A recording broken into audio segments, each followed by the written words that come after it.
Mr. President, you've just come from making a speech at celebrating a nonviolent event, the March on Washington, Martin Luther King's speech 50 years ago. We're going to get to that in just a moment. But first, we want to ask you about a place where there's been too much violence, Syria. How close are you to authorizing a military strike? And can you assure the American people that by doing so, given Iraq and Afghanistan, that the United States will not get bogged down in yet another war halfway around the world? Well, first of all, I have not made a decision. I have gotten options from our military. I had extensive discussions with my national security team. So let me talk about what's at stake here. I think we all understand terrible things have been happening in Syria for quite some time, that the Assad regime there has been killing its own people by the tens of thousands, that there are sectarian arguments that have spilled over into bloodshed and have escalated over the last couple of years. And although what's happened there is tragic, and although I have called for Assad to leave and make sure that we've got a transitional government that could be inclusive in Syria, what I've also concluded is that direct military engagement, involvement in a civil war in Syria would not help the situation on the ground.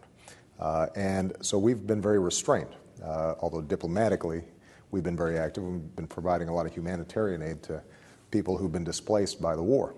But what I also said was that if the Assad regime used chemical weapons on his own people, that would change some of our calculations.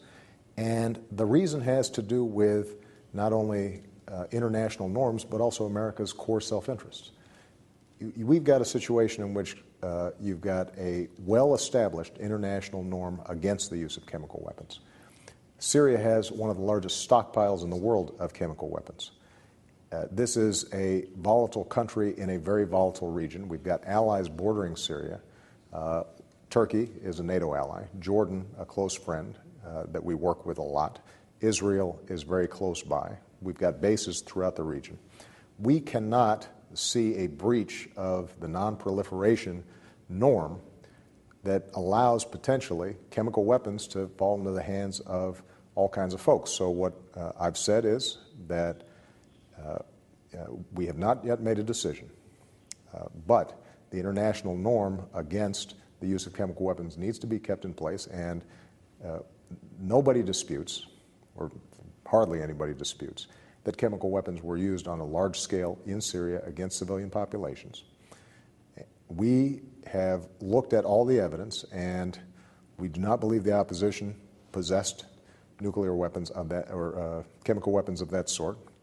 We do not believe that, given the delivery systems using rockets, that the opposition could have carried out these attacks. We have concluded that the Syrian government, in fact, carried these out, and if that's so, then there need to be international consequences. So we are consulting with our allies, we're consulting with the international community, and I have no interest in any kind of open-ended conflict in Syria, but we do have to make sure that when countries break international norms on weapons like chemical weapons that could threaten us, that they are held accountable. But, Mr. President, with all due respect, what does it accomplish? I mean, the signals the American people are getting is that this would be a limited strike over limited duration. If it's not going to do that much harm to the Assad regime, what have you accomplished? What's changed? Again, I have not made a decision, but I think it's important that if, in fact, we make a choice to have repercussions for the use of chemical weapons, then the Assad regime, which is involved in a civil war, trying to protect itself, will have received a pretty strong signal that, in fact, it better not do it again. And that doesn't solve all the problems inside of Syria. And it doesn't obviously end the death of innocent civilians inside of Syria. And we hope that, in fact, ultimately a political transition can take place inside of Syria. And we're prepared to work with anybody, the Russians and others, to try to bring the parties together to resolve the conflict.